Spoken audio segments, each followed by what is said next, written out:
practitioner in education. Uh, we also have here Pak Dedi Kurniawan as our moderator. Good morning, Pak Dedi. Yes, And good morning. yes, without further ado, we will start with the lecture. So Pak Dedi, please, time is yours to lead the event, lead the lecture. Please, Pak Dedi. Thank you, Bu Sofa. Mhm. Assalamualaikum warahmatullahi wabarakatuh. Good morning, everybody. The Honorable Pak Dr. Willy Renandya, our guest speaker today, the head and the secretary of Language and Arts Department, the lecturers of English Education Study Program and other programs under Language and Art Department, the students and other guests. Thank you very much for joining us in this public lecture event. My name is Dedi Kurniawan and I will be the moderator for this event. And we are very honored today and we are very lucky today to have Pak Willy Renandya, one of the most well-known figure in English language teaching in Asia as well as worldwide. So before we start with the presentation, allow me to introduce a little bit of Pak Willy Renandya CV. Dr. Willy Renandya is a language teacher educator with extensive teaching experience in Asia. He currently teaches applied linguistic courses at the National Institute of Education, Nanyang Technological University, Singapore. Has given more than 100 keynote presentations at the international ELT conferences and has published extensively in the area of second language education. His publications include Language Teaching Methodology and Anthology of Current Practice and Student-Centered Cooperative Learning. He maintains a large teacher professional development forum called Teacher Voices. So, of course, we believe that we... Hello? Yeah, we believe that we will get a lot of information, very important information for us ELT practitioners from Pak Willy. So without further ado, allow me to present Pak Dr. Willy Renandya. Pak Willy, time's yours. Thank you. Thank you so much, Pak Dedi, and thank you so much, everyone. So sorry. If you are from Indonesia, selamat pagi. If you are from the Philippines, I think I know the greeting in the Philippine language is Magandang Umaga. I think it's Magandang Umaga. I hope I got it right. Well, anyway, it's always a pleasure for me to be with a lot of colleagues from the language education field, and I'm particularly honored today that I have Ibu Indrianti, who is not teaching English, but she teaches Bahasa Indonesia. And I will start with a very short conversation with Ibu Indrianti. Can you please have your audio on, please? Ibu Indrianti has been teaching Bahasa Indonesia for many years. And I want to ask her whether and to what extent she has been successful in helping her students speak Bahasa Indonesia. Let me say this again. I think this is going to be very important for those of you teaching Bahasa Inggris in Indonesia. Ibu Indrianti, have you been successful in helping your students speak Bahasa Indonesia after they have been listening or learning from you for one semester or for 2 semesters? Very brief. Not bad. I mean, I think okay. I cannot really say that, Yeah. oh, I'm very successful and like everybody can speak fluently. Yeah. We always have like those students who are more fluent than the rest, even after like first semester, second semester. But so far so good. So okay. I like that. think, Yes. yeah. And then Yes. some of my students, they went to Indonesia for vacation or for immersion program, and they could survive. So, but I think it's good for me because a long time ago I was teaching English. Yes. I taught English in Indonesia, but then at least I know a little bit to bridge between the two Very good. languages. Yes. Ibu Indrianti is a very good teacher. I think she has been successful because she has been using what is known about best practices in teaching Bahasa. It doesn't matter whether it's teaching Bahasa Indonesia teaching Bahasa Philippines, or teaching other languages. And that today is the focus of my discussion. And one big question that we want to ask ourselves, for those of you teaching Bahasa Inggris in Indonesia, is have we been successful? Have we been able to help our students speak Bahasa Inggris, speak English setelah 6 years? After 6 years of studying, learning English with you from SMP to SMR, and sometimes all the way through to the university. Yeah, I think that is the question that we should be asking ourselves about. But if you ask me, and if you ask, other very experienced teachers English teachers in many different parts of the world, I think we will have to admit, sad to say, we'll have to admit that we have not been very successful. If I were to ask you, Bapak Ibu yang mengajar bahasa Inggris, if I were to ask you, after 6 years of learning English in school, what is the level of the English language proficiency of your students? Kalau diukur dengan skala, dengan standar CEFR misalnya, E1, A1, A2, B1, B2, C1, C2, where will you put the English proficiency of your high school students? Does anyone want to respond to that question? Ibu Faila, Sofah, Ibu Kajur? What is the level of English language proficiency of high school graduates in Indonesia? A1? In Indonesia. A2? A1. Yes, I think maybe that mostly A2, A1. Yeah, A1. A1 is not good. A1 is very, very Just low say level. hello, yes, greetings. Yes, yes. And Ibu Indrianti can help her students just learning with her for 1 semester or 2 semesters, hanya 1 semester atau 2 semester. I think at the end of the program, the majority of her students are able to reach A2 minimal, or maybe some of them are able to get to B1. So there's a big difference. Sorry, Pak Willy. Our level 6 is supposed to be B2 already. Look at that. Which Yes. is semester. Great. Yes. Ini Ibu Indriati itu mengajar bahasa Indonesia di Singapura. Mahasiswanya adalah mahasiswa S1. And she is able to help her students to become fairly good. Bahasa Indonesia. I think they can speak, they can express themselves, and some of them are able to reach B1, B2. I think that is a major accomplishment. There must be something. There must be something that we, English teachers in Indonesia or in some other places, there may be something that we have not been doing right. There must be something that we are not doing, it the right way.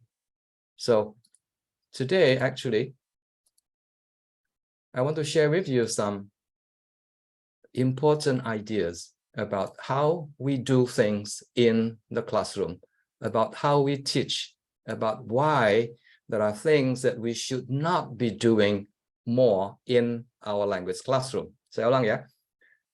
I think there are things that we've been doing for many, many years. We think what we are doing is good, but I don't think what we have been doing is good, in the sense that we have not been able to improve the Bahasa Inggris, the English language proficiency of our students after spending so much time with them. 6 years, sometimes 10 years, tetap nggak bisa bahasa Inggris.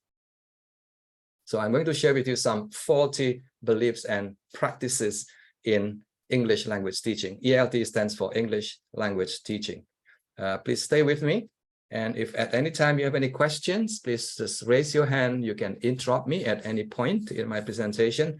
This is not a lecture. This is a conversation, a discussion. Gitu ya, sharing aja ya. But before I do that, let me just introduce very quickly. My university is located in Singapore. Nama kerennya adalah National Nanyang Technological University. This is an LPDP approved university. If you are able to get scholarships from the Indonesian government, this can be, or the university can be one of the universities that you want to apply for. It's a very good university. And I belong to the School of Education, Fakultas Pendidikan of the university. And locally, the Fakultas Pendidikan itu namanya adalah the National Institute of Education in Singapore. And our main job in the School of Education is to prepare and to educate future educators who will be teaching in school eventually, either in primary schools or in secondary schools in Singapore. Bapak Ibu, ladies and gentlemen, this is the most important lesson, the most important takeaway of my presentation today. Yeah, I think as an educator, as a language teacher educator, we need to look at our beliefs and practices, and we should be willing to try to throw away those beliefs and practices that are no longer useful, tidak terlalu bermanfaat, because they don't help our students, yeah? They don't help our students develop their English language proficiency. And in particular, those beliefs and practices that impede language learning. Impede itu, apa ya? Indrianti ini ahlinya bahasa Indonesia. Impede language acquisition itu yang menghambat begitu loh. Menghambat, memperlambat, mempersulit, mempersusah hidup mahasiswa atau murid-murid kita. Itu yang menghambat begitu. Ngoten nggih? Itu bahasa Jawanya ngoten. Nggak tahu kalau di Jambi pakainya bahasa Jambi ya. Okay. So these are just 5 ideas. There are more, masih ada lagi yang banyak lagi di sana out there. But these are 5 that I want to pay attention to, that I want to share with you today. First one has to do with grammar. Yang kedua adalah vocabulary. Now these are 2 of the most important things that you need to pay attention when you teach language. The next one is the text, the teaching materials, the reading passages, listening materials, and many other things that you do in the lesson. And number 4 is about strategies. When you do in the classroom, you know what sort of strategies you'll be using with your students. And point number 5 is the notion that, you know, we should try to help our students to become native-like in their language learning. So these are 5 big ideas that I want to share with you, yeah? And I'll begin with the first one now. The first one is grammar. Now, this is really a sad story, actually. Yeah. For many years, we have associated language teaching with the teaching of grammar. Yeah. If our students can't speak well, I think our immediate response is, I think they need more grammar. If they can't write very well, I think the response from most teachers that I've spoken to, teach them more grammar. If they don't like English lessons, teach them more grammar. It's actually the other way around. It's because we teach more grammar that our students don't like our English lessons. And finally, when they don't do well on examinations, it's because grammarnya nggak bagus. I don't think that is correct. I think what happens is that we tend to teach too much grammar. And that is one of the reasons why our students are not doing well, why our students are not able to speak and to write well in the English language. Okay, let me tell you a story about grammar. Bapak Ibu sekalian, ada 2 macam grammar sebetulnya yang harus kita ketahui sebagai as a language teacher, as an English language teacher. The first type of grammar is known as explicit grammar knowledge.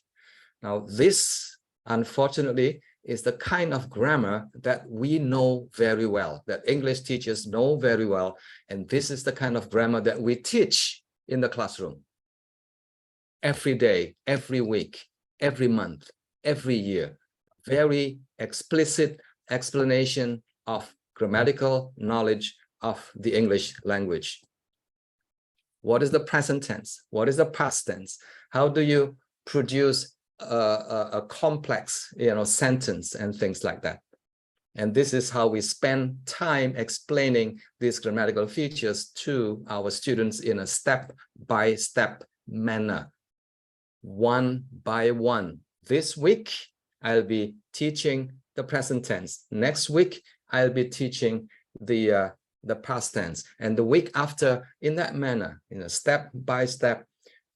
The belief is that, well, after I have covered all the grammatical features in the language, my students will be able to learn a lot of the language. My students will be able to use the grammar for communication purposes. Betul ya? Okay. Yeah, I think we now know that, yes, some grammar teaching, that's a keyword, some grammar teaching, some explicit teaching of grammar is good. It's okay, but don't overdo it. I think we tend to overdo, we tend to overteach this kind of grammar to our students. Yeah, let me move on a little bit. Bapak ini seorang ahli bidang tata bahasa. Bukunya banyak sekali mengenai grammar of the English language. And this is what he says about the importance of grammar. Yeah, question number 1, should we teach grammar? The answer is yes, of course. Should we teach grammar? Yes. Obviously, as a language teacher, you have to teach grammar. Point number 2 is important. Do we need to teach all grammar rules in the English language? The answer is no. It's not possible, it's not desirable, it's not useful. Tidak. Yeah. The advice from him is this: teach the most useful ones. Teach the most useful grammar. Now here is the question then: what are the kind of grammar points that are useful for language learning purposes? Bukan language study ya. For language learning purposes, untuk belajar bahasa, bukan mempelajari tata bahasa, but mempelajari bahasa supaya bisa berkomunikasi. What are some of the most useful ones? Here. If you learn English, you have to know this. If you don't know this, then you can't. You don't know the language, you can't use the language, you can't communicate in the language. The simple sentences, you have to be able to create a simple sentence using the English language words. You need to know how the verbs in the English language behave. I think you have to know that. You need to know how to ask questions in a grammatically correct manner. You need to know how to say no. They are negative sentences. And there are a few more. Now, these are very, very important grammatical features in the English language. Without these, you will not be able to understand the language. Okay? And that is another important point. Teach grammar for understanding. Teach grammar for understanding. Without this kind of grammar, I think your students will have a difficult time understanding the English language. Yeah. Sorry. Let me move on a little bit. Here. How about these grammatical features? Remember, earlier on I said, do we need to teach all the grammatical features in the English language? The answer is no, tidak. If you do that, I don't think you're a very good teacher. Let me tell you that. Yeah. So here are some examples of grammatical features in the English language, like not only, but also. Had I met you earlier, I would have. Little did I know, it's imperative that every teacher in Indonesia should be paid their salary a lot more. Misalnya begitu. What do you think about these grammatical features? Do you think we should be teaching these grammatical features to our students? Ibu Kajur, silakan dijawab lagi. Do you think we should be teaching this? I think yes. Good answer. The answer is yes, but don't bet your life on it. Yeah. Itu bahasa kerennya go easy on this. Go easy itu artinya santai aja gitu loh. Nggak perlu-perlu banget. Yeah. So one big question you need to ask yourself is this. How often do you use these grammatical structures? Sering? Once a year? 2 times a year? Yeah. But our students, I think they communicate with some kind of phrase today. Betul, Bu. But these phrases, they don't need to be able to use this for speaking or for communication. They don't need to. Maybe at the more advanced level, yes, but not at the beginning level. Tidak. Yeah. And even then, now these grammatical structures for most orang Indonesia is just for comprehension purposes, not for production purposes. So don't spend one whole hour explaining these grammatical features to your students. Do not spend one whole hour explaining what a relative clause is, and what a defining relative clause is, and what a non-defining relative clause is. I think you'll be wasting a lot of useful teaching time. You don't need to. Yes. Remember this. Once your students are able to understand English, written or spoken English, once they have reached B1, saya ulang ya, once your students have reached B1, I think they will be able to begin to appreciate, to understand, and to acquire these grammatical structures on their own. Bisa belajar sendiri, nggak usah diajarin. I think that is what I've learned from my own experience and also from reading the professional literature. Itu poin yang pertama. Ini pentingnya luar biasa ini, karena begitu banyak guru bahasa apapun itu yang selalu mengatakan, they always say that grammar is so important. Of course grammar is important, yes. But the question is, how much grammar should we be teaching our students? And what kind of grammar do we need to, to equip our students with? Okay. The other type of grammar is known as implicit grammar knowledge. Nah, yang ini itu seringkali terlupakan. Yang ini seringkali kurang mendapat perhatian. We don't pay too much attention on the second one. In fact, the second one is more important than the first one if your goal of language teaching is to help your students to be able to communicate, untuk memakai bahasa, untuk berbicara maupun untuk menulis. Yang kedua ini yang jauh lebih penting. Ini. Now, this is the kind of grammar that you can't really teach in the classroom explicitly, but this is the kind of grammar that the students will have to learn pretty much on their own through a lot of meaning-focused activities. Meaning-focused activities itu bisa diterjemahkan dengan kegiatan membaca maupun mendengarkan, from doing a lot of listening and from doing a lot of reading. Ya, namanya implicit grammar. Now, if you're looking for for a support, and here's a quote from a book, and this is a book on language acquisition. Ibu Indrianti meskipun mengajar bahasa Indonesia, bahasa Inggrisnya luar biasa bagusnya. Ibu Indrianti silahkan dibaca. Pelan-pelan Ibu.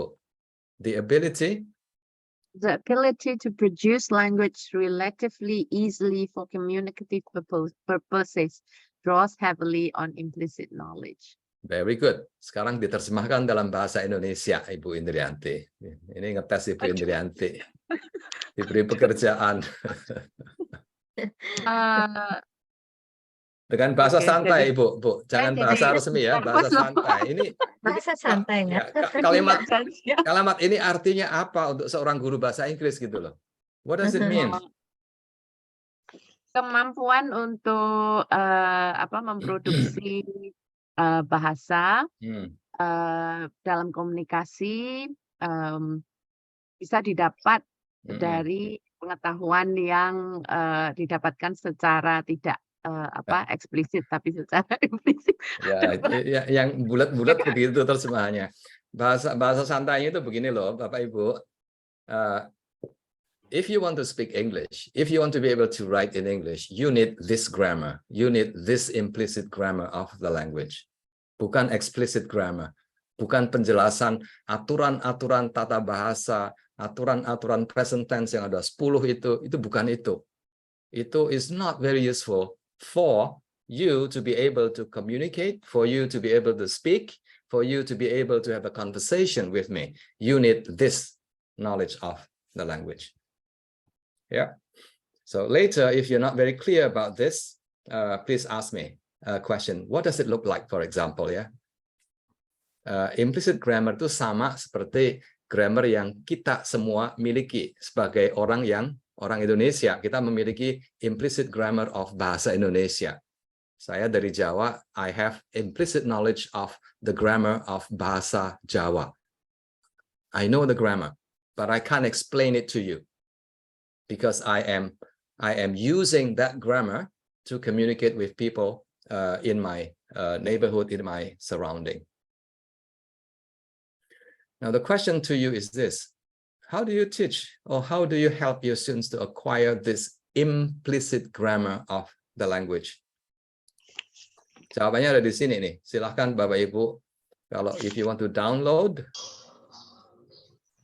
ya, implicit grammar itu hanya bisa didapat dari a lot of exposure to meaningful language through reading, through listening, through viewing, through nonton YouTube, through watching a lot of cartoon movies, through reading a lot of interesting novels. Yeah. When you read and you understand and you do it again and again, the implicit grammar itu nempel di kepala kita kok, without us being aware of it. And that is the power of implicit grammar. So that is point number 1. Yeah. Again, the important pesan, the important message of the first point is that we should not be teaching too much grammar.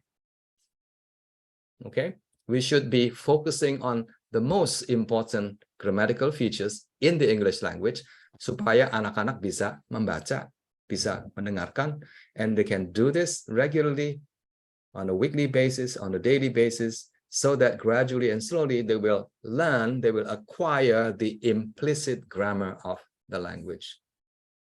Gitu ya. Okay, move on. Yang kedua, vocabulary, kosakata. Ya, the faulty belief, kesalahan kita adalah kita menganggap vocabulary is not as important as grammar. Grammar is more important. Many people will say that to you. Research tells us, experience tells us that vocabulary is more important than grammar. So we need, the most important message here is that we need to pay more attention to teaching vocabulary than teaching grammar. Yeah, now these are some of the points that I've been sharing with a lot of people. Vocabulary is often neglected in favor of the teaching of grammar. And number 2, when people do teach vocabulary, the teaching is very bad basically, because the teaching is very often decontextualized. Konteksnya nggak jelas sama sekali. Seringkali hanya sebuah kalimat atau 2 kalimat untuk menjelaskan the meaning of a word. And that is not very good. And that is not meaningful context. Another point is that the meaning, the focus of the teaching is often on the basic dictionary meaning of the words. Yeah, that is just the first step, because in real life, in communication, I think we have to understand, we have to focus more on the social meaning of the words. Let me just give you an example, yeah, Ibu Puspayanti. I think everyone knows the meaning of the word shut up. Betul ya, tahu ya, shut up. Yeah, what is the social meaning of shut up? The social meaning is that, yes, you can say shut up to a small, group of children, but children cannot say shut up to you. Betul ya? Nah, itu social meaning. Gitu. The word baby itu artinya bayi kecil, anak kecil begitu ya. But if you know somebody whom you are, who is very dear to you, I think you can call that person baby. Yeah. I know Indrianti very well, but I am not very close to her, so I cannot call her baby. If I call her baby, I think she'll be very upset with me. Yeah, but my wife, I can call her baby, meskipun dia bukan seorang baby. Betul ya? And that is a social meaning. And this meaning is very often not included in our teaching in the classroom. Okay, what does research tell us about vocabulary? Jelas sekali ini. there's a very strong correlation between vocabulary and language skills. Ini bahasa kerennya, bahasa ilmiahnya, bahasa akademisnya seperti ini nih. Language ability is to quite a large extent a function of vocabulary size. What it means, kalau diterjemahkan, if you know more words, I think you will be, well placed in your ability. You will be more able to speak, to read, to understand, to write in the target language. I think that is what it means. In other words, you need a lot of words. Your students very often struggle, when they try to express themselves in the English language, not because they don't have the grammar. It's because they don't have the words to express themselves orally or in writing. Ini sebuah hasil penelitian very complex. If you look at the variables that are being investigated, let me give you a very brief context here. This is a study, a PhD study that was done with a group of students from Japan. And the researcher, the name is Wallace, I think he graduated from my university about a few years ago. He wanted to find out why listening comprehension is difficult for Japanese students. Jadi variabel utamanya adalah listening comprehension dalam bahasa Inggris. Kenapa sih kok sulit sekali anak-anak Jepang ini menangkap pembicaraan dalam bahasa Inggris? Listening is a problem. So he wants to find out what are the factors that make listening difficult or easy for these students. Ya, ini banyak sekali variabel yang dilihat ini. Yang pertama adalah cognitive strategies. Ada metacognitive awareness, ada attention control, ada memory factors and things like that. Dan juga ada yang namanya topical knowledge, whether the students are familiar with the topic of the listening materials and whether it is vocabulary. Dari gambar ini jelas sekali yang warnanya merah vocabulary itu dan diberi panah kuning, that is the most powerful predictor, the most important factor that influences listening comprehension. Are you with me there? Yeah. So the study actually says very simple, very easily that vocabulary size, vocabulary knowledge is the most important factor, the most important predictor of Japanese students' listening comprehension in the English language. Yang lain-lain ya ada perannya, kind of important, but not very important. Yeah. Cognitive strategies only directly correlated with listening. Topical knowledge, yes, it's correlated, but the correlation, if you can see my screen there, the correlation is very small. Vocabulary has the largest correlation with listening comprehension. Now, here are some of the things that students actually say about listening. Ini interview beneran ini. And they say things like this: I have a very small vocabulary.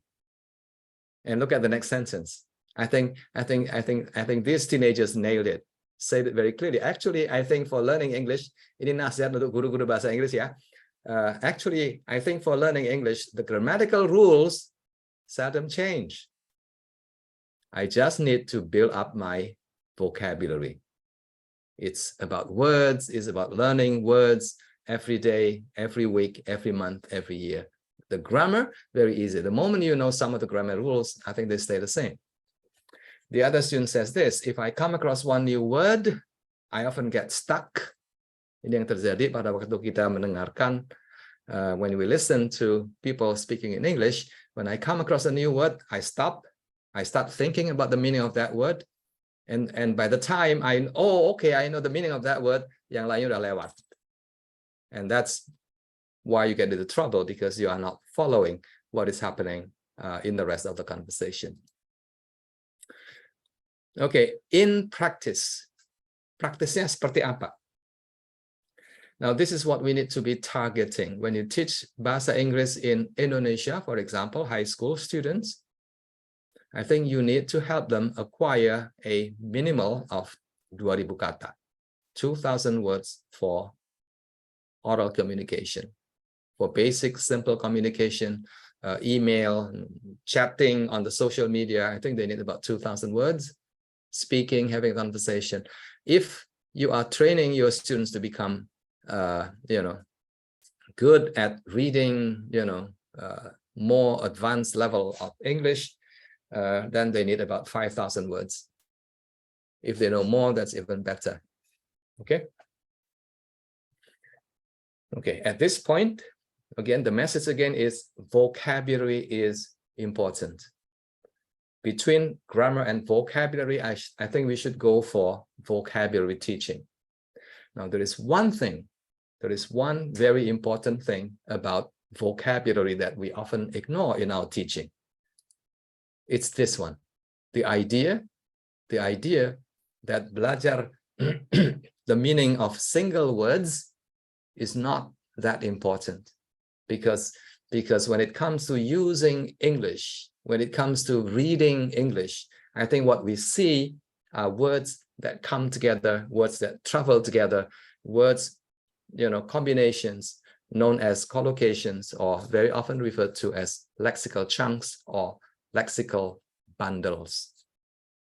These are phrases, sentences that we hear very, very often in the target language, in this case, English. Yeah, let me give you some example here.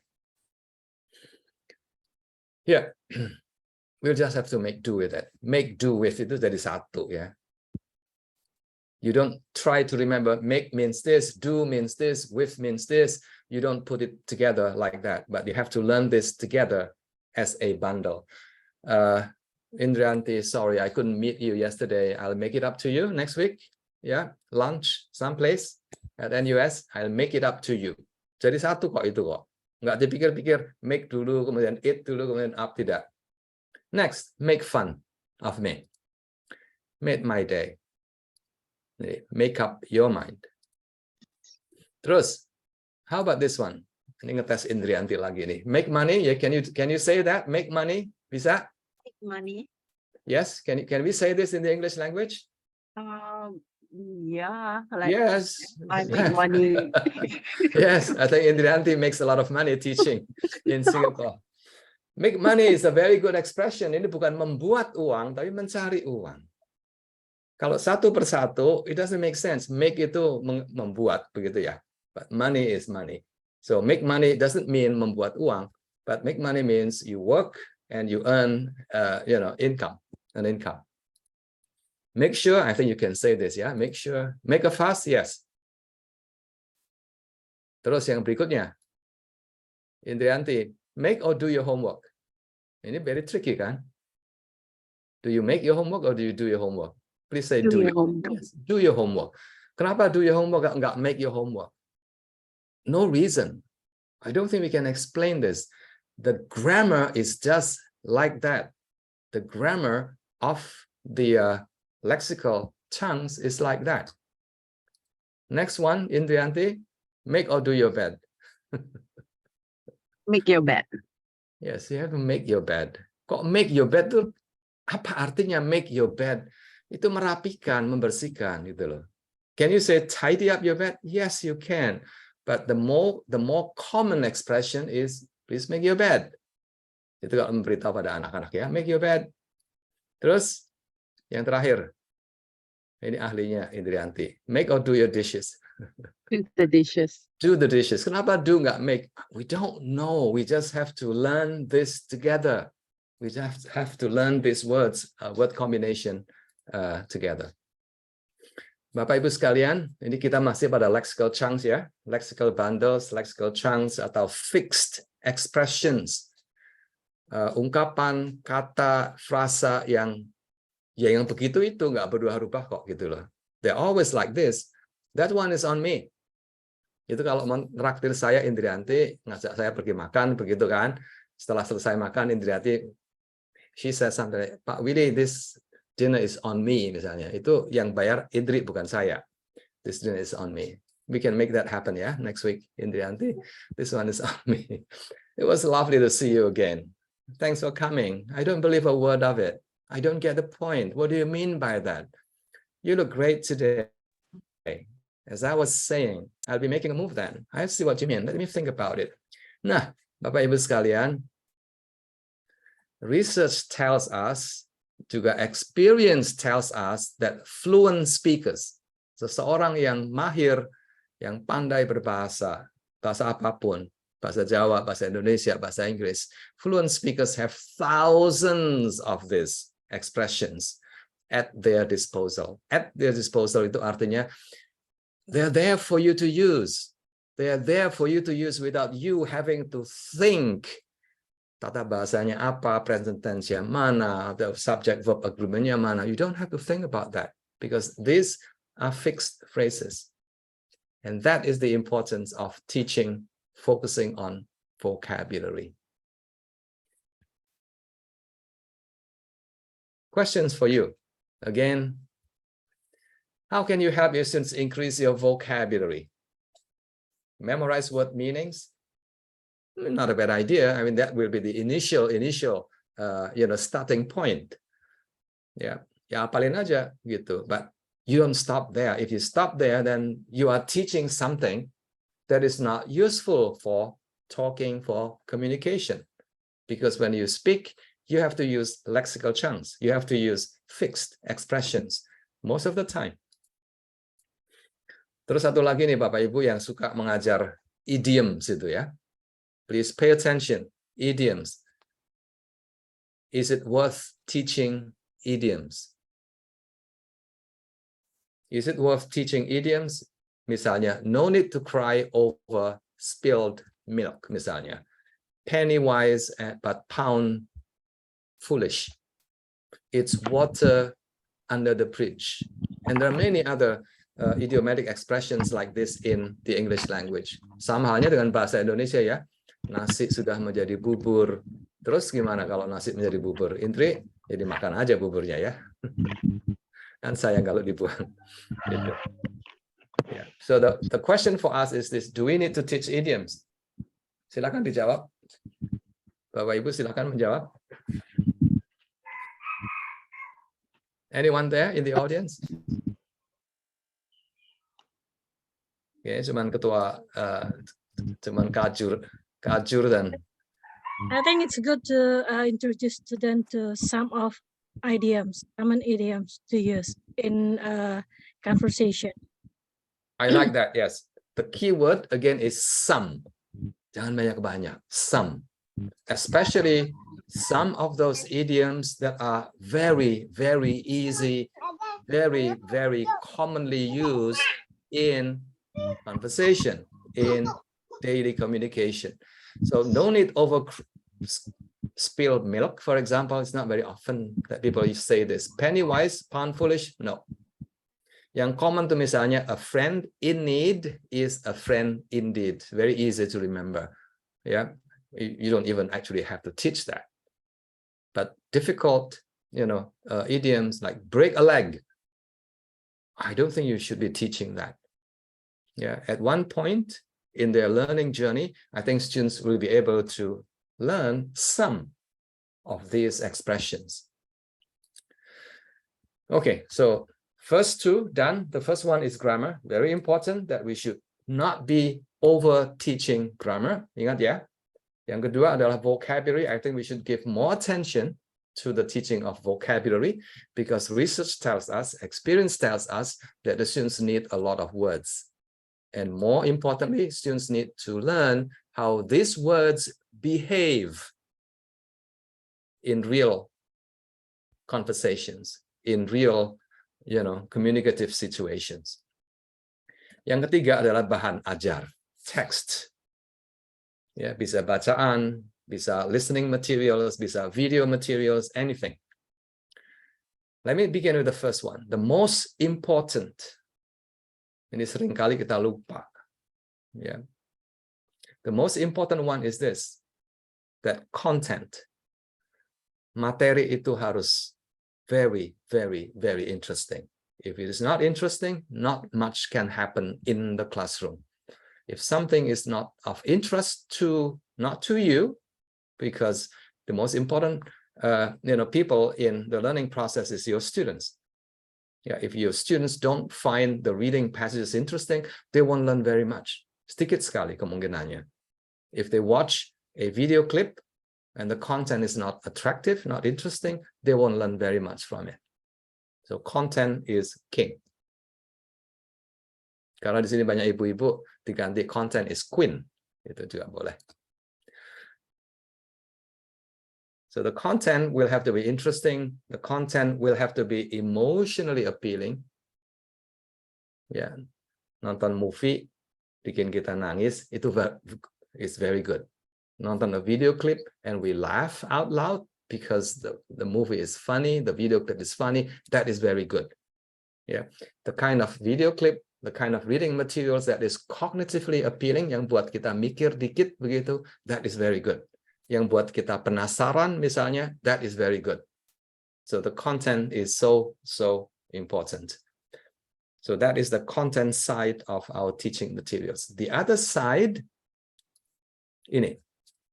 Bapak Ibu, materinya sudah saya kirim ke Ibu Kajur, bukan Kajur, ke Sekjur. The most important person in the department is the Sekjur. So the Ibu Sekjur will send it to you. Yes, I have sent it. Very good. So dimensi yang pertama adalah content. The content will have to be very interesting. I think we all know that. The content is very important, but we often ignore it in our teaching. Alasannya mungkin karena ya bahannya udah dari sono sih, nggak bisa diganti. Bisa. Today, you need to have the courage to make changes, to replace the subscribe, the official teaching materials, and replace it with additional materials, with other materials that are similar in terms of content and also in terms of language. So the other dimension is dimensi bahasa. Sebuah bacaan, sebuah YouTube clip, itu pasti ada dimensi bahasanya. Ada 3 dimensi bahasa. Yang pertama adalah bahasanya enak, mudah dipahami, comfort zone. Ya, siswa nonton sambil santai begitu. Everything is easy to understand. The second one is stretch zone. There's something new there, something that the students can learn from watching the video or reading the materials. Stretch zone. And the last dimension is known as the panic zone. The panic zone is the kind of materials that are just impossible, very difficult, impossible, too challenging for your students to deal with. My question to you is this. Silakan dijawab. You can put it in the chat box or you can turn on your audio and... Comfort zone, of course, Pak. Yang mana? Comfort zone. Comfort zone. Who said that? Siapa yang... Willy, Pak. Yes, comfort zone is absolutely correct. And let me explain to you why I would go for comfort zone. Ya, biasanya comfort zone itu punya konotasi yang negatif. Kalau apa-apa mudah, apa-apa santai begitu, terus anak-anaknya belajar apa begitu kan ya? What do they learn from reading comfort zone materials? Let me explain to you a bit later. But first, let me talk about the stretch zone. The stretch zone is the kind of teaching materials that most teachers are happy with. Most teachers are thinking about reading materials with some new vocabulary, yeah? Itu stretch zone. Listening materials with some new vocabulary being introduced in the listening materials, and maybe the content as well. So everything will have to be new. There's something new there, okay? And the faulty belief, if you ask me, is this, that easy, comfort zone, familiar texts serve no purposes in language learning, in language acquisition. That, to me, is a mistaken idea. And I agree with the person in the audience just now who said that she would go for the comfort zone materials. Charita Ong, please go ahead. Can you turn on your camera, please? Oh, I'm sorry. I think it's a bit defective. Okay, your camera is broken. Yeah. So actually, yeah, it's like the comfort zone, because when we talk about language learning, the effectiveness of the strategies that we teachers use in our classrooms would vary depending on the factors that we will be looking into as our part of our preferences. So for example, there are different strategies that may work better for different individuals. So like I may cite 3 commonly recommended strategies that according to research were proven to be very effective in terms of language learning. This would include immersion. So when we immerse our students, like involving them in surrounding them in an environment where in the target language, where in the target language as much as possible. So like providing them with activities such as living or traveling in a country where the language is already spoken. Good point. Let them watch movies or TV shows in the target language, like they listen to the podcasts or music, which is the end thing today. We could also like use the communicative approach because this emphasizes real life communication and interaction. And aside from that, we might also like to employ this spaced repetition and active recall, wherein this will involve review and revisiting of the language materials at some increasing intervals over time. Excellent point. Yes, I agree, absolutely. Yes, actually, this technique, Dr. Willy, is according to one research, helped reinforce vocabulary. I like that.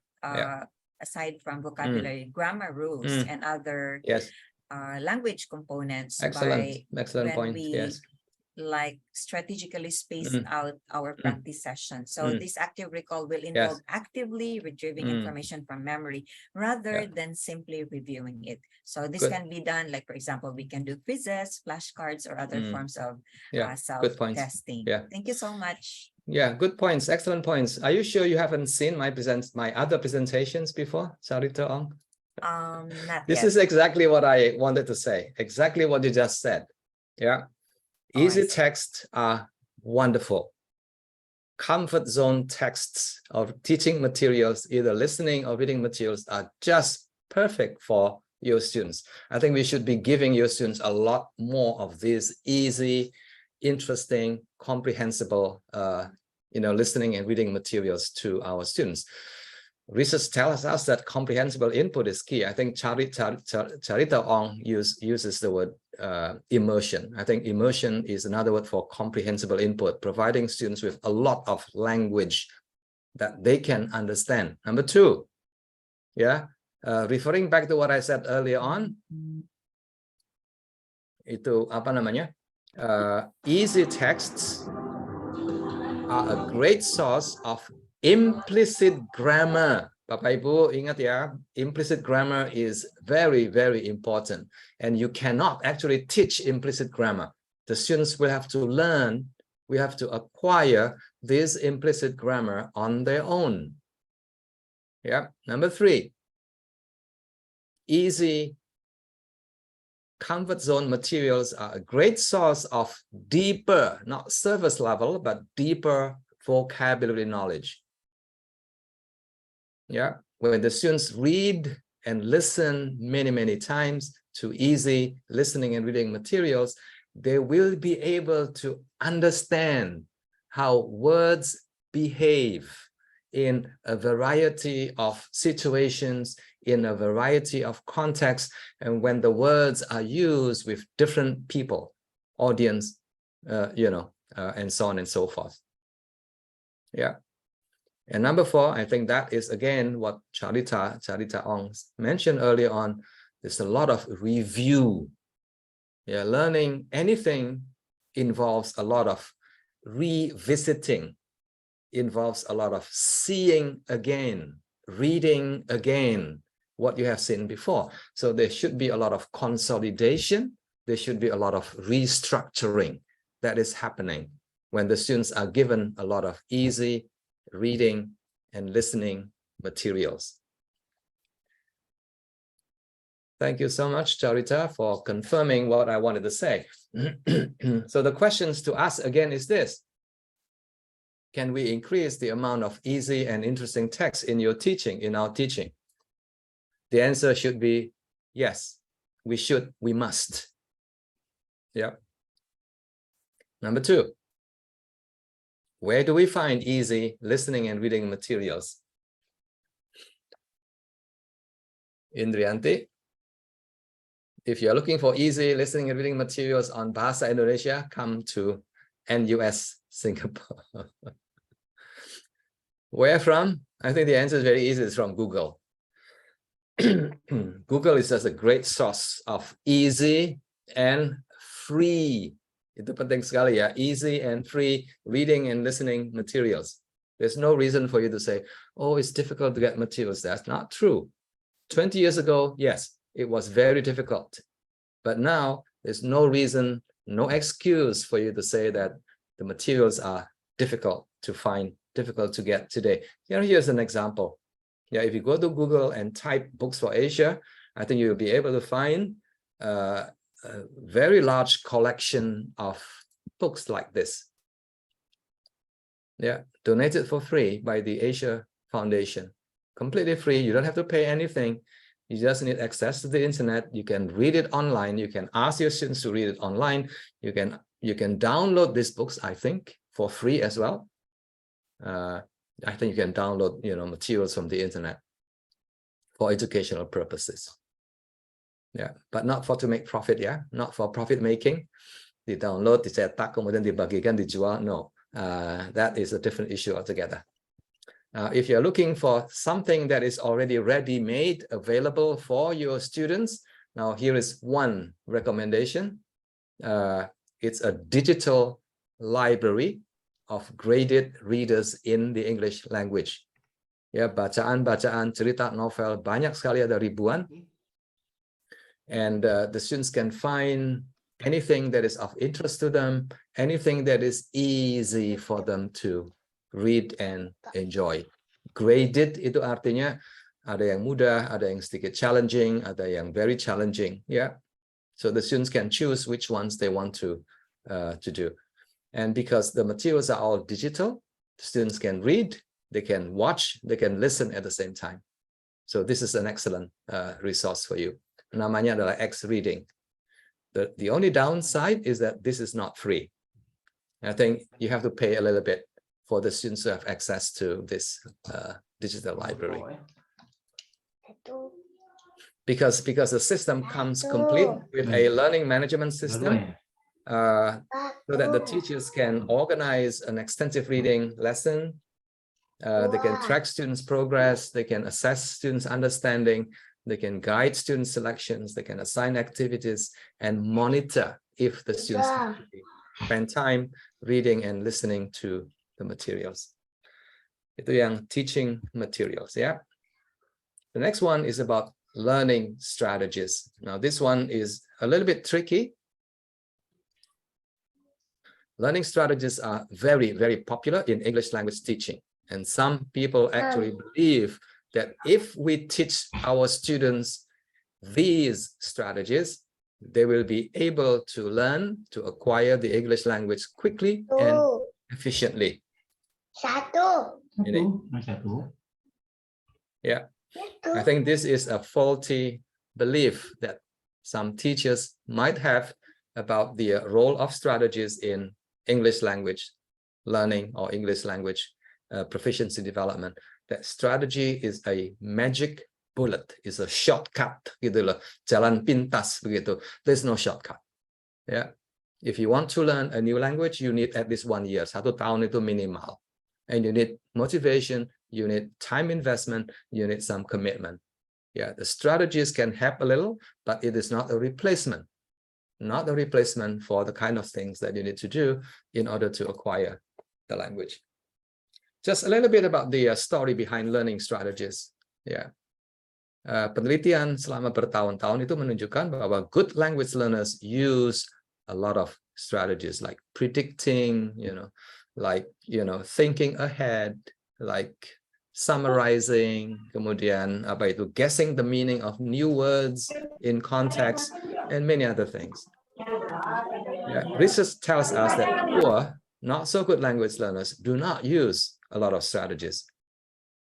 research also tells us that there is a positive correlations, ada korelasi yang positif antara strategy use and English language proficiency. Ya.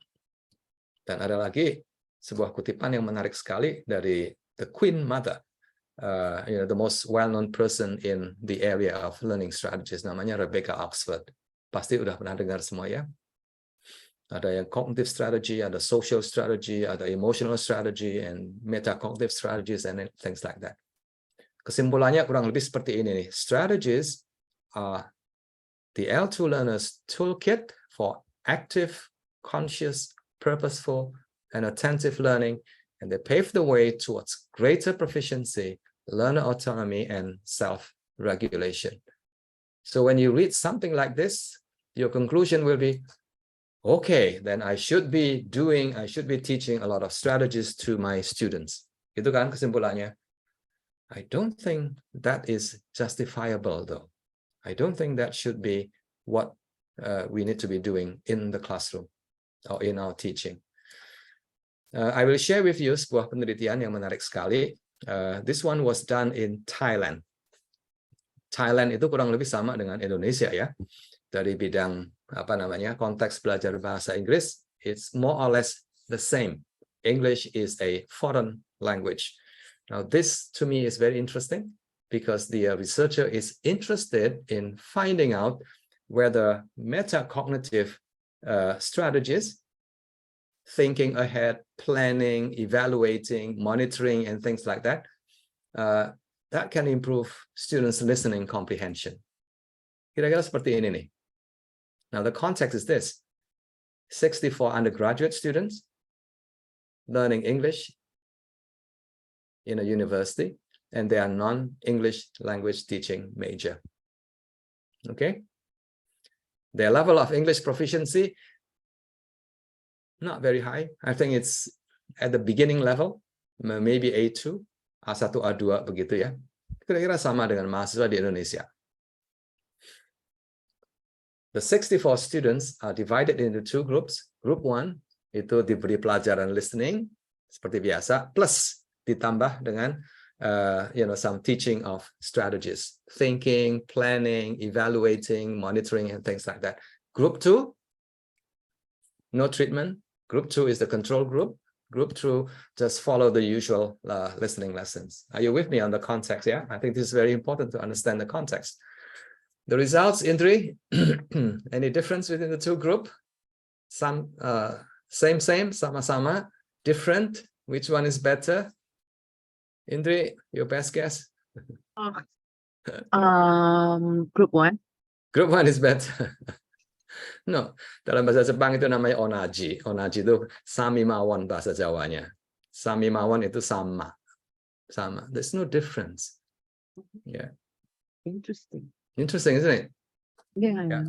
I will explain to you why there's no difference. That strategies have no impact on early language learning experiences of students. Ini yang kedua ini. This one is even more interesting. Ini another study, again on metacognitive intervention on lower proficiency EFL learners' listening comprehension and listening self-efficacy. The study was done in Japan, fairly recent. Now, I want you to replicate if you can. If you're interested in doing a piece of research, I think this is worth replicating. The students, sama ini college students, university students, non-English majors, 129 mahasiswa. Again, the level, ini menarik sekali nih, the level of English language proficiency, Japan, Thailand, Indonesia, itu kurang lebih mirip-mirip begitu, A2. A2 itu very, very low, very basic. In this particular study, there are 3 groups. Yeah, Group 1, strategy plus listening, additional listening input. Jadi additional exposure to listening materials, ya. And Group 2, ini sama dengan yang the one before, listening lesson plus strategy training. Yang terakhir, grup ketiga adalah control. These students just follow the usual listening lesson only. Indri, think very hard. thinking very hard now. Now, this is the first part of the result. Very interesting. Ya, hasilnya menunjukkan bahwa the experimental groups, grup 1 dan grup 2, they are very happy with the treatments. Wah, senang sekali mereka. And they became more confident. Let me say this again, they became more confident in their listening ability.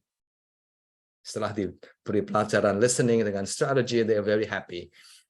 But what about their actual listening comprehension performance? Itu yang penting kan ya? Will their ability to listen, to comprehend English spoken to them increase at the end? Hasilnya seperti ini. Ini. This is the hasil, Indri. Ya.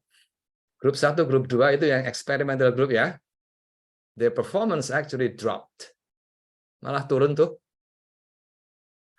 The control group itu malah naik. Naiknya dikit sih. So Indrianti is thinking very hard. What do you think happens here? Yes, your interpretation, please. I think this is very interesting. If you are a language teacher, if you're a language, teaching researcher, I think this is very, very interesting. There must be a reason behind this. Yeah. Probably because they're focusing more on the strategies, but not really like doing the practices. Or is there something wrong with No, there's nothing wrong here. I think what happens is, the key consideration, the intervening, the moderating factor, itu adalah proficiency. Their proficiency level is just too low. Now, this is what happens if your English language proficiency is low and you are listening to the English language spoken to you, then your attentional resources, your thinking space becomes very, very jammed, if you like. Very jam itu apa ya? There's too much information that you have to process there. And because of that, at the same time, when they have to think about the strategies, there's a complete overload. There's a complete overload in your memory system. And because of that, teaching strategies at this point in time is not very useful. What the students need. I have a question, by Willy. So does it mean that the learning strategy would be better for students with higher proficiency? I think so, yes. Yes, it may help a little bit. Interesting. But students, Indri, here is the thing, here is the catch. Students who are already advanced, they are already using these strategies. They know how to use these strategies. Ya, terus strategies ini dari mana asalnya? From their first language. When they speak Japanese, they are using a lot of strategies, but they don't know that they're using these strategies. And when they try to transfer these strategies in the context of learning a new language, they are not able to because their English language proficiency is still very low. Nggak bisa. So the transfer hypothesis becomes very difficult here. Yeah. So again, I have nothing against strategies. I think you can teach strategies, but don't bet your life on it. Misalnya mengajar guessing the meaning of new words in context misalnya. Can you teach that? Yes, you can. Sebetulnya nggak usah diajarin pun mahasiswa udah bisa sebetulnya. They can guess. Yeah, the guessing is something that is natural. People can guess. People will guess if they don't know. But the problem is when they do guess, they guess wrong. Betul ya? When they do guess, they guess incorrectly. Why? Again, because of their low English language proficiency. That's the reason why they guess, and they guess wrong. And when we do guess, I think the chances are higher that we are more able to guess, quite okay, correctly, and more accurately as well. Ini nasihat dari seorang ahli, namanya Bapak Daniel Willingham. This is what he says: teaching reading strategies or listening strategies or any other strategies is a low-cost way to give developing readers or students a boost, but it should be a small part of a teacher's job. Diulang ya, It should be a small part of your job as a teacher. Your job is not to teach strategies only. Your job is to teach grammar and vocabulary. Yeah. And the question is how you go about teaching grammar and vocabulary. He continues and says, acquiring a broad vocabulary, again, vocabulary, and a rich base of background knowledge will yield more substantial and longer-term benefits. That's your job as a teacher, especially if you are into teaching reading to your students. Yeah. The last one, tadi kan ada 5 ya. The first one is grammar. Second one is vocabulary. The third one is teaching materials. The last one, the fourth one is strategies. This is the last one. Native-like fluency. For many years, English language teachers aspire to help their students to acquire a native-like competence or native-like fluency in the English language. Kalau belajar bahasa Inggris harus bisa berbahasa Inggris seperti orang Inggris gitu kan ya. Itu native-like fluency gitulah. For many years it has become a gold standard. Standar yang paling penting yang utama adalah ini. I think we now know that this is not good, this is not desirable, and this is not achievable. Yeah, it's not desirable, it's not achievable. Nggak mungkin. Not desirable because when you speak English, you want to speak English like you. You don't want to speak English like somebody from Australia.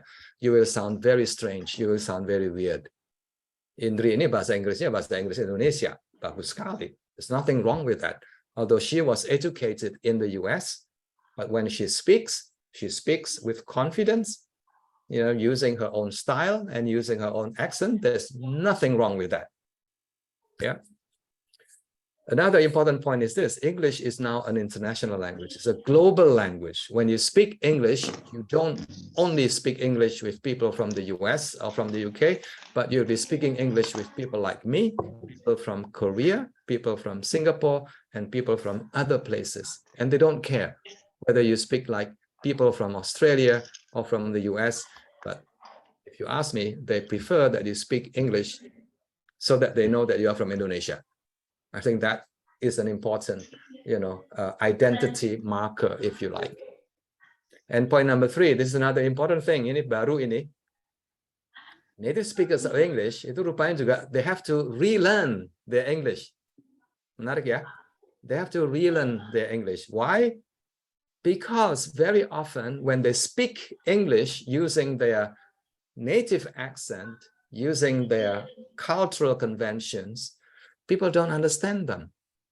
Now that is very tricky, especially if you work in a global company and you are dealing with a multi-million-dollar contract and your business partner doesn't understand you, then you're in trouble. So even native speakers now have to learn how to speak English in a way that is internationally acceptable. Gitu ya? So what is the key message here? Native-like fluency, no. Not desirable, not achievable. I think we'll be wasting a lot of our time and a lot of our resources as well. Yeah. What is important is for you to be comprehensible, to be linguistically understandable. What is important for you is to be, able to use the language in a way that is socially and culturally acceptable, menurut standar kita, menurut standar internasional. And finally, I think multilinguality is a good thing. You don't have to replace your first language with a new language like English or French or Japanese and so on and so forth. I do agree, Pak. Because some students do not really confident speaking in English because they are required to be like native. Yeah. Yeah. Whose fault is that, Ibu? Itu yang salah siapa? Yang salah gurunya. Yes. Because the teachers keep on saying that when you speak English, you have to speak like people from the US or from the UK. I don't think that should be the way to go. Yeah. So again, this is my last point. which one is better, learning English from native speakers or learning English from non-native speakers like me, like you, like many other, non-native English speaking teachers? Now, this question is no longer relevant. Ini pertanyaan yang salah. This is a bad question. I think we now know that this is the wrong question, and we need to replace this with this question. Yeah, the question is whether your teacher is an effective teacher or not, whether they are professionally effective, good teachers or not whether they are native speakers or non-native speakers of the English language. Yeah, Indrianti teaches Bahasa Indonesia at NUS, but at the same time, she is a native speaker. No, I don't think so. She is a native speaker of Javanese, actually, Bahasa Jawa, yeah? So Bahasa Indonesia is her second language, actually. For most of you, Bahasa Indonesia is our second language, yeah? My first language was Javanese, and my second language was probably Chinese, Mandarin. Terus setelah itu di sekolah baru diajarin bahasa Indonesia gitu. It's my third language gitu. Yeah. So the question for you again is this: are you an effective English language teacher? And if you are, can you share with me the characteristics of an effective language teacher? Again, I'm not going to ask you to respond to this, but let me share with you a newly published paper, what makes a good language teacher in a changing world. You can scan the QR code and read in the comfort of your home. Bapak Ibu sekalian, maybe let me just give you a few seconds if you want to scan it. Yeah, Bapak Ibu, ladies and gentlemen, just to conclude, I think I've shared with you 5 points. If you are really thinking about improving your students' English language proficiency, point number 1, teach less grammar, especially teach less explicit grammar of the language.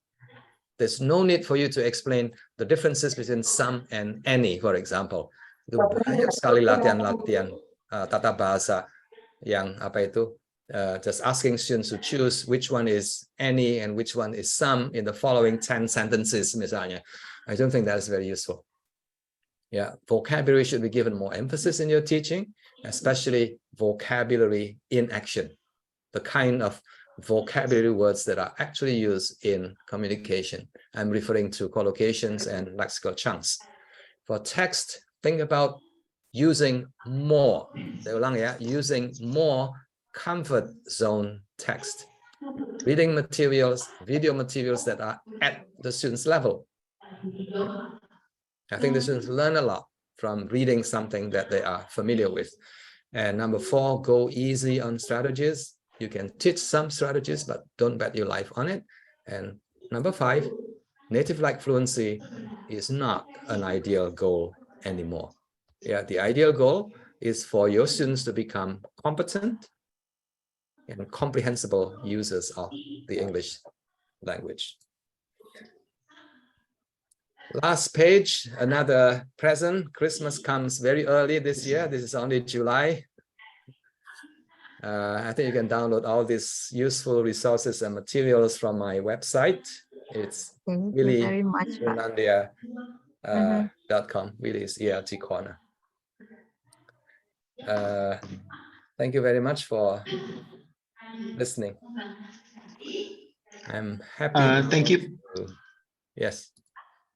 Yeah, thank you, Pak Willy. It was very amazing and controversial issues that you have raised. We have a couple of questions from our participants. Can I read this for you, please? Direct question will be good, Pak. Oh, direct questions. Okay. So I think I would like to invite Bapak Nani Songkares. I think this is Bapak from the video. I see that this is from Bapak. Flores. Yes. Yes. Yes, Pak Nani. Thanks yours. Yeah. Good morning, Pak Willy. I have 2 questions for you. Okay. Number 1, should we teach vocabulary from the very beginning for beginner level? In my context, I would say yes. Yeah. Because I started extensive reading some 2 years ago, for SMA students, and it was good for SMA students because they have already had some basics. But then small kids from SMP, they also wanted to join extensive reading. That is good. And with 1 or 2 students, it is okay. But with majority of SMP students, they need help, and that's why I started by having like shared reading. I read together with them several books. Excellent. And then I focus on several vocabulary that they need to know, and after that I let go. They can read. Yes, that's the first question, Pak Willy. I'm eager to listen to your comment on this. Yes, first Number question. 2, I think that is an excellent thing that you have been doing, Pak Nani, that to help the students to be able to read anything. Very simple story, for example, they need some words. Minimally, they need 100 words. And most SMP students, I think, know more than 100 words. I think you just need to help them to recall, to remember those words. And then after that, they should start doing, I think what Pak Nani has been telling or asking his students to do is to start reading stories. This is how they can really experience and see the words in action. I think that is what I mean by the kind of learning that is useful for your students. Yes, they do need to learn a small number of words, and then they have to be able to see these words in action, to see these words as the words are used in storytelling, in a conversation, in a discussion, and things like that. And when that happens, you know, the learning of vocabulary becomes very, very meaningful and also incidental as well. Your next question, Pak? Next question is connected to the mastery of a language. You have already told us many times that the mastery of language draws heavily on implicit knowledge. Yes. And from my experience, you cannot then set up kind of same standard for all the students. There's no one standard fits many. Because for some students, they need maybe only 3 months or 4 months after reading a lot, after listening a lot, and they are able to communicate. But for other students, they need even years. And my experience tells me that even after graduation, then we may notice the result of this. What do you think, Pak Willy? Yeah. Well, language learning to me is not difficult. If you ask me from experience and also from what I've seen in the professional literature, language learning is not difficult, but language learning requires quite a bit of effort. Effort is important, and effort should be translated in terms of time commitment that you need to spend for at least 6 months, if not 1 year. And after 1 year, after 6 months, after 1 year, if you are doing the right thing, exposing yourself to a lot of language, interesting and comprehensible language, you know, through watching videos, through watching movies, through reading interesting novels, I think the students will have acquired a lot of language, a lot of implicit knowledge. Now, in your context, Pak Nani, I understand that some of your students may have difficulty finding opportunities to actually use the language for talking, for speaking, for writing, and things like that. And that actually is one of the problems that a lot of people are encountering when they learn English in a place like Indonesia, where English is not used on a daily basis. Yeah. So that students or those students will have to wait for a bit until the time comes for them to actually use the language for the more active communication purposes. But the basic foundation is there. And once the foundation is there, they can continue to extend, to maintain, and extend their internal linguistic system in the new language. So it's just a matter of time when they will be able to make use of what they have learned when the situation arises. When the situation arises means when you have to use English, you know, with other people who are, you know, English speakers. So that will be my response. Yes, I agree. There are individual differences. Yes. Yeah. Pak Willy, one more thing, Pak Willy. Yeah. what I'm happy with extensive reading and extensive listening is the more the students are into extensive reading and listening, curiosity grow. And I think I'm happy because then there's a growth of independent learning there. I agree. They even learn English without the presence of their teachers. That is the bonus of doing a lot of reading and listening, because students will be ready, will be more prepared linguistically to learn things on their own. And that's why it goes back to the point that I made earlier on. Teachers, we don't need to teach all the grammatical features, especially the more difficult ones, to our students. We are wasting our time. Even if we explain these grammatical features, difficult grammatical features, the students won't understand anyway. But once they have reached a certain level of proficiency at the B1 minimal, they will learn a lot on their own. Of course, if they want to. Well, of course, they can stop at any point in their learning journey. But if they want to continue learning on their own, I think they can independently. Thank you, Pak Nani. Thank you. Pak Nani is a strong advocate of extensive reading and extensive listening. I think that is something that a lot of teachers in Indonesia will have to follow the lead of, teachers like Pak Nani Songkares. Thank you, Pak Willy. Thank you, Pak Nani and Pak Willy.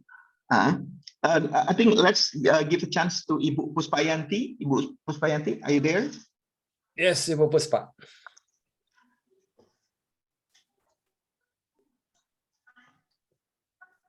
Ibu Puspayanti.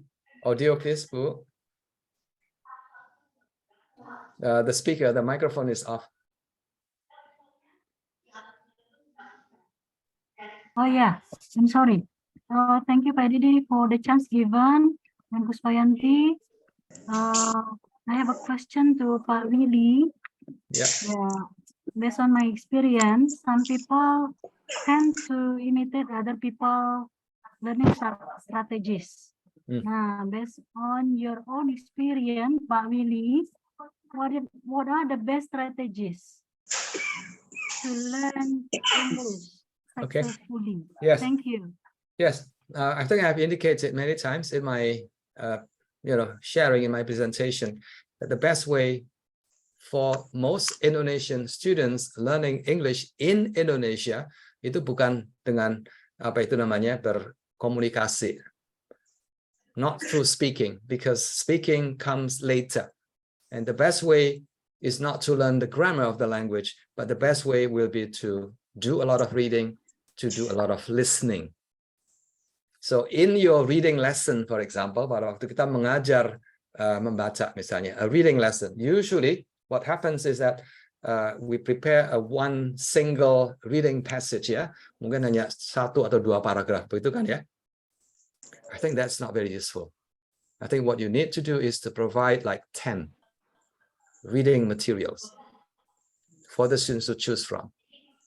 And if they find the reading interesting, I think they will ask you, Ibu, can you give me more reading materials for me to read and understand? The same thing in your listening lesson. In your listening lesson, do not just play a very short listening, audio clip.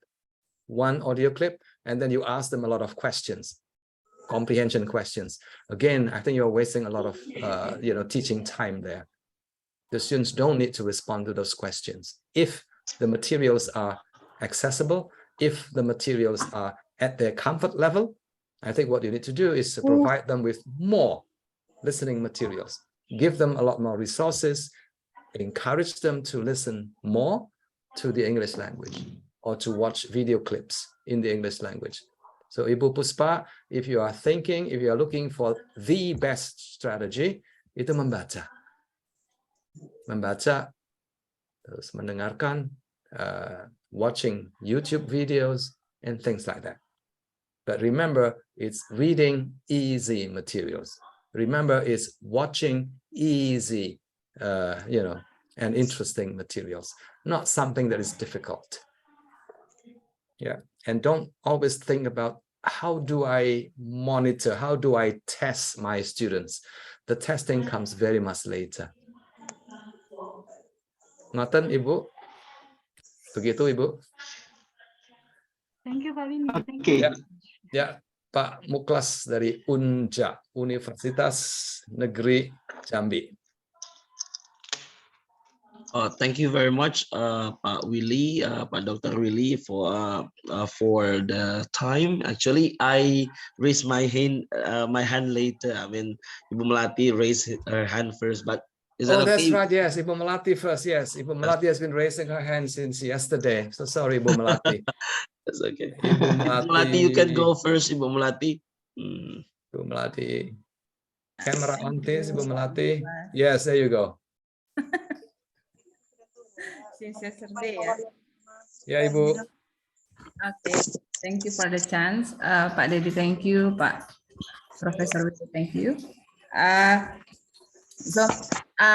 have, the explanations is so great. And then I have questions. I am wondering about the text type, the comfort zone text type. Well, actually, in the chat box, I answer stretch zone text type, ya Pak. Yeah. So it is interesting for me that the answer is comfort zone. Yes. So my question is, what are the characteristics of comfort zone text type?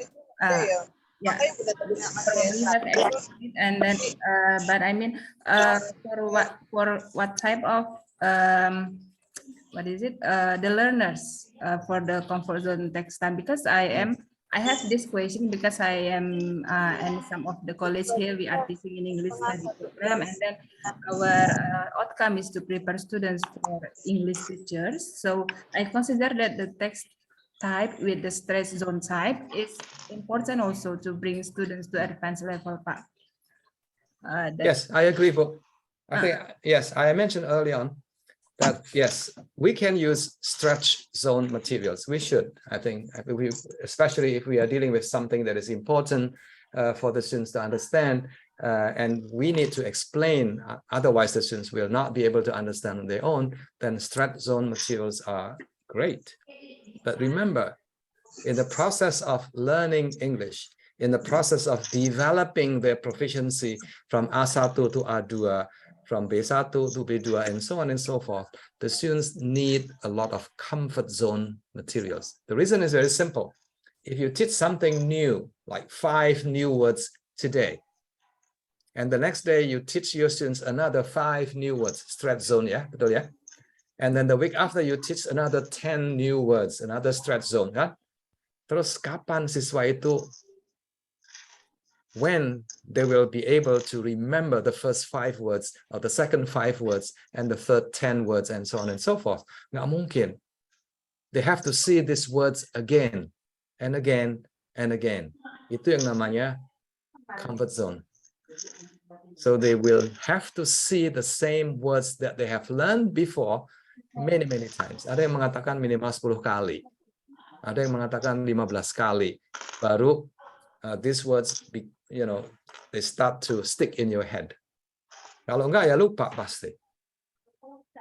And that's the way to go. So easy composite materials are important for the students to develop their, familiarity, develop, their confidence and what they have learned before, hopefully in a new context. Okay. And that's how they develop.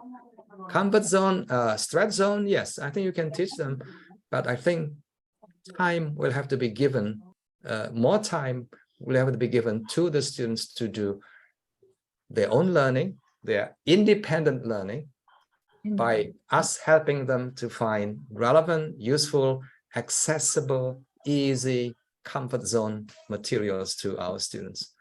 So in other words, we need to help the students to review, to relearn again what they have learned until they become very good at it. So the theory actually is very straightforward. It's common sense, basically.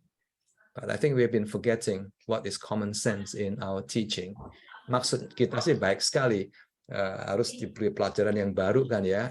Every day a new point, a new language point that we need to teach our students. Yes, of course we need to do that. But at the same time, we need to remember that the students will have to remember what they have learned before. Ya, Pak Muklas, silakan. Yes, Pak Brar, thanks yours. Thank you very much, Pak Dedi, and thank you very much, Prof, for giving me the chance to ask you some questions. Actually, first of all, I would like to say that I agree with with one of your points. Yeah, for example, like vocabulary is more important than grammar, because this semester I teach speaking courses. And then I find out that the difficulty for the student to speak English fluently is not because of their lack understanding of the grammar, but more on vocabulary. And what we call it, they keep repeating the same ideas because they lack of vocabularies, and then they could not what we call it, convey their ideas.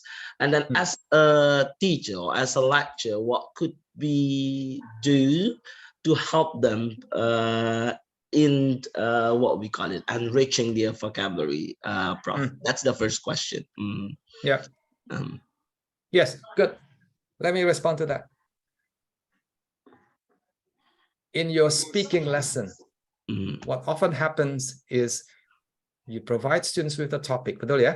Yes. You give them a topic, definitely. And then you ask the students to discuss, spend time discussing with their friends, and you will be helping them from time to time if they encounter any difficulties, and then the students will give a presentation. Betul ya? Begitu ya?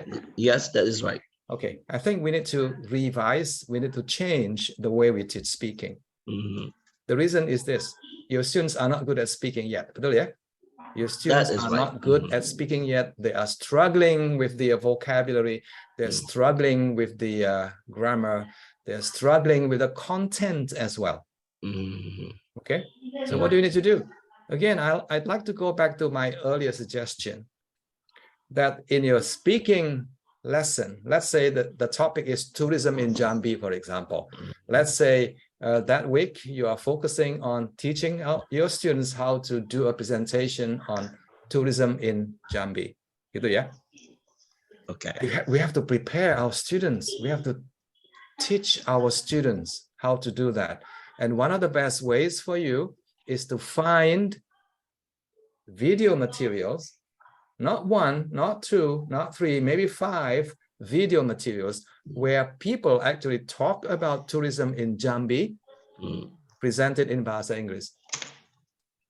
On top of that, if you can find maybe 5 relevant reading materials related to tourism in Jambi, I think that is another thing that you should be doing to your students. In other words, before the students can speak and do a presentation on tourism in Jambi, they will have to see how other competent speakers of English are doing it. It's very simple. They need a model. Yeah, they need a model. So if you're just teaching speaking and ask students to please discuss the topic in this group, I don't think you are teaching anything useful for your students. That method of teaching is useful when your students are already advanced. If your students are still at the level below intermediate level, I don't think we are doing a good job. I think we need to give students samples, examples, models of how other people are doing it. Gini loh Pak, contohnya Pak. Yeah. If your students have no experience writing an application, job application letter, yeah, do you think they'll be able to do it? Even in Bahasa Indonesia? No. They can, but the letter, the application letter will be very bad. Yeah, very bad. They will have to see contoh. They will have to see maybe 10 examples of, you know, what a job application letter looks like, so that they know what to say, what to include in the application letter, and what kind of sentences, what kind of language they have to use when they write their own application letter in Bahasa Indonesia. Itu dalam Bahasa Indonesia loh. In Bahasa Inggris, that's even more challenging. because they don't know the content, they don't know the language. So my suggestion for you, for all of us here, is we need to give students a lot of examples, a lot of models, and let them experience the examples before they are, doing their own presentation. Will that solve the problem completely? The answer is no, because the students will need a lot of practice. They need a lot of listening, they need a lot of viewing, and they need a lot of many other things.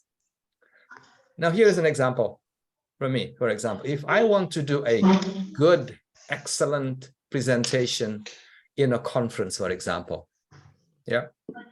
how do I go about doing it? I can speak English very well.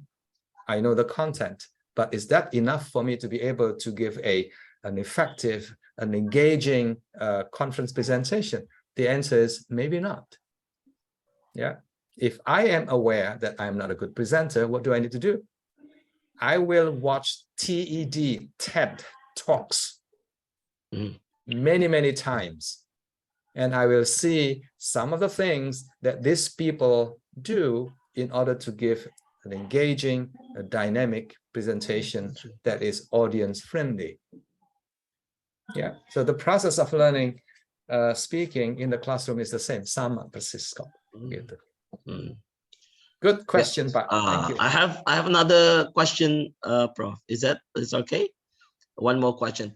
After teaching, let's say after teaching speaking and also other skills, other English skills to the student, I find out that the main problem is not some of the students, they have good proficiency in English. They actually can speak very well if I talk to them individually, but when it is in the group, they try to what we call it, be quiet, tended to be silent in the classroom, and then I find out that the main problem is their confidence.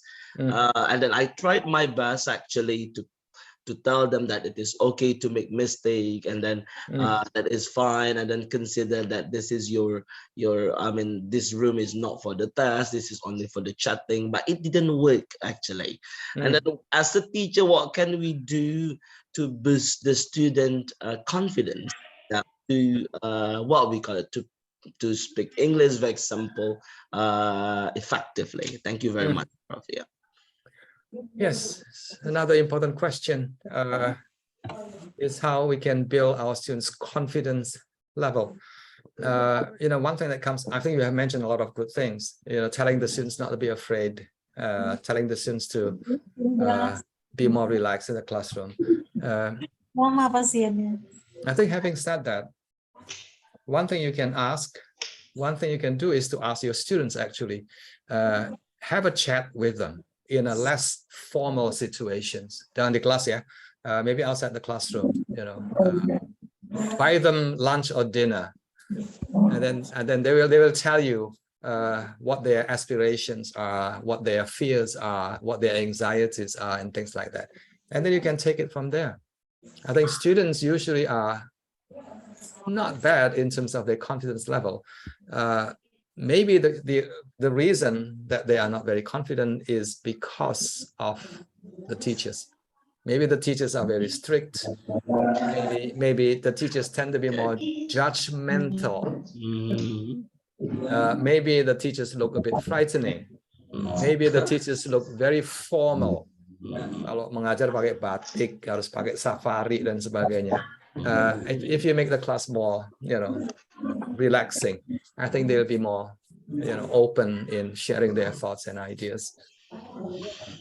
Thank you very much, Prof, for the suggestion. Keep trying. Yes, thank you, Pak Bram, Pak Willy. I think we still have one more question from Ibu Susana. Ibu Susana is our colleague from Universitas Jambi, but she is currently studying at US. Yes, Ibu Susana, are you there? Yes, please, Ibu.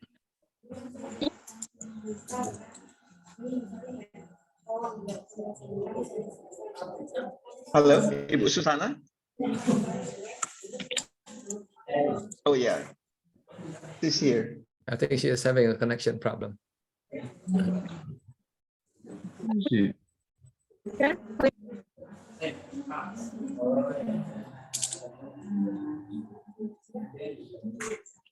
Hello, Bu Susan, we cannot hear you.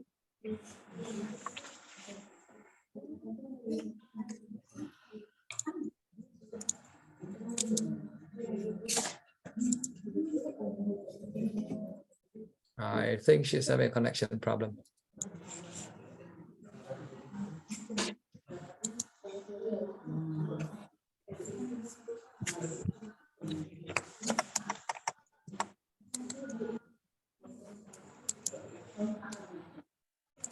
Halo, Ibu Susana.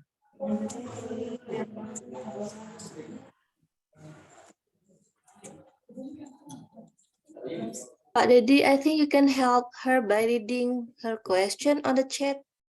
Oh yeah, okay. Yeah, please. I think Bu Susana has a problem with the microphone.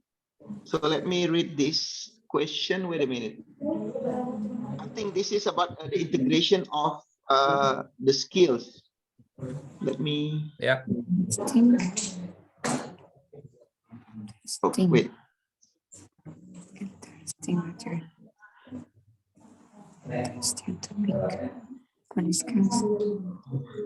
Okay, so this is question from Ibu Susana, Pak Willy. I have a question, Pak Willy. What teachers should focus in teaching English in the classroom? One skill focus or integrated skill focus? Yeah, I think it should be. Question. Yeah, it should be integrated. I think integration is the way to go. Yeah, integrated.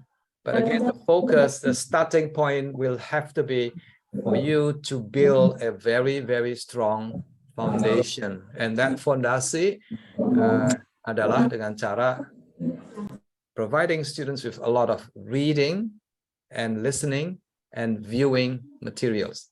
Saya ulang ya. Yes, it has to be integrated, but the foundation will have to be for the students to experience the language. And experiencing the language by comprehending, by reading a lot of interesting and accessible materials, by viewing, by listening to a lot of spoken language that is interesting and that is also enjoyable. Yeah, once you have that basic foundation, then students are more willing, more ready, and more confident in speaking, in writing, and in doing any kind of presentation as well. Indrianti, are you still there? Indrianti, Ibu Indrianti. Yeah, I'm here. Yes, Ibu Indrianti is going to summarize our discussion today. Oh no. We can do it together, Indrianti. What are some of the lessons that we have learned today? What are some of the lessons? Let's begin the first one, grammar. I think we should not teach too much grammar. Bapak Ibu diingat-ingat dong. Do not over-teach grammar. Grammar is important, but you don't need to teach every single grammar rules to our students. Yeah, because grammar rules are in the syllabus, you don't really have to teach all of them. Just focus on the most useful ones, and the more difficult ones, you can explain, but very briefly. Like don't spend like one whole day or one whole week teaching defining relative clauses, for example. Yeah, that will be really, really not very useful for you and for your students. So that is point number one. Indrianti, point number two. For grammar, for grammar, I think also it's important to teach in context. Absolutely, yes. Yeah. So because that's what we do here. So we should always like have a passage, and then after that we ask the student to basically formulate the rules from the text that they read. Yeah. Yes, that is an excellent point. Yes, always teach grammar and vocabulary in context. Konteks itu bukan satu kalimat ya, bukan. Satu kalimat itu it's not really a context. A conversation is a context. Yeah, a news report is a context. A speech presentation is a context. A story, a funny story is a context. Yeah. So once the students have seen the grammar and the vocabulary in context, the next part adalah they need a lot of consolidation. They need a lot of review. They have to see these grammatical points and vocabulary items again and again and again. And that is where students need to do a lot of reading, a lot of listening in the classroom and also outside the classroom as well. Yes, very good. Excellent, Indrianti. I think she's been listening very attentively. Indrianti, anything else that we have learned today?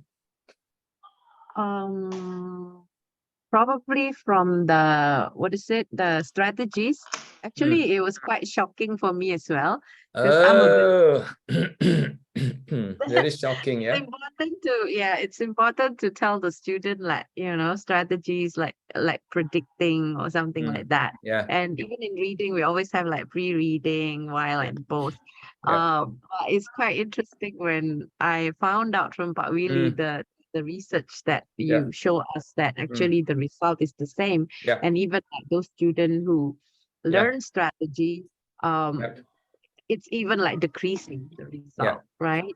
Yes. So probably maybe what I learned from that is that maybe as a teacher, it's good to tell student about strategy, but right now probably as a teacher, I would think twice, like when should be the best way. And I also like one of the comment from the participant, like sometimes we kind of, the danger is like when we believe that a certain strategy is good, but it might not be suitable for our student.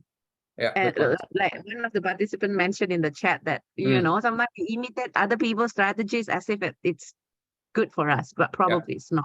Yeah, that's what I learned. Excellent point. Yes. The research actually, Indrianti, doesn't tell us that we should not be teaching strategies. That's not the point. Can we teach predicting strategies? Can we include predicting strategies in our lesson? The answer is yes, because that makes our lesson more interesting. Yeah. It gets the students to think a little bit about, the materials that you are presenting to them. Yeah. But what research is not telling us is that, you should not bet your life on strategy. Yeah. You should not you should not be thinking that if you teach more strategies, then the students' level of English language proficiency or Bahasa Indonesia proficiency will improve a great deal. That is not what research is telling us. Yeah. Good. I think it's about time, Pak Dedi, to yes. Thank you, Pak Willy. Our conversation today. Yes, thank you, Pak Willy, and thank you all the participants who have already attended this till the end. It was a very inspiring talk from Pak Willy. Yeah, and I think we have to reconsider our beliefs and practices in the ELT. Yeah, and I think I think that's all. And we really thank you for participating in this event. And don't forget to fill your attendance. I think it's already been fixed by the committee. And I, on behalf of Language and Art Department, Fakultas Keguruan dan Ilmu Pendidikan Universitas Jambi, would like to thank you for the participation. I think that's all, Ibu Sofa. Yeah, thank you, Pak Willy. Very useful information, and thank you for sharing some resources for us. It's really helpful for teachers. Thank you for all participants here, for the audience, Bu Indri, Bu ya selalu disebut ya. We have students here also, ada situ ya, from international students and all colleagues here. Thank you. I think that's all. Thank you, Pak Willy. We we have time. We will have another time for discussion on sharing. Yeah. I would love Thank that. you very much. Oh, by the way, Ibu Indrianti and I itu satu perguruan. We both graduated from Sanata Dharma University, Yogyakarta. Yes. Oh, right. That's why the background, the screen background of Indrianti is we can see Borobudur. it. So proud of it, right? Yes. Okay, Thank thank you you again, very everyone. much. And We will goodbye for now, and I'll see you again in the see future. you. Bye-bye. Bye, everyone. Bye-bye. Thanks, Indri. Assalamualaikum warahmatullahi Yeah, no wabarakatuh. problem, Pak. Thanks. Wabarakatuh. Mari Bu, Bapak. Iya, terima kasih Bu. Ya. Terima Thank kasih. you. Ibu Bapak, terima kasih banyak ya. Sama-sama Bu. Ya.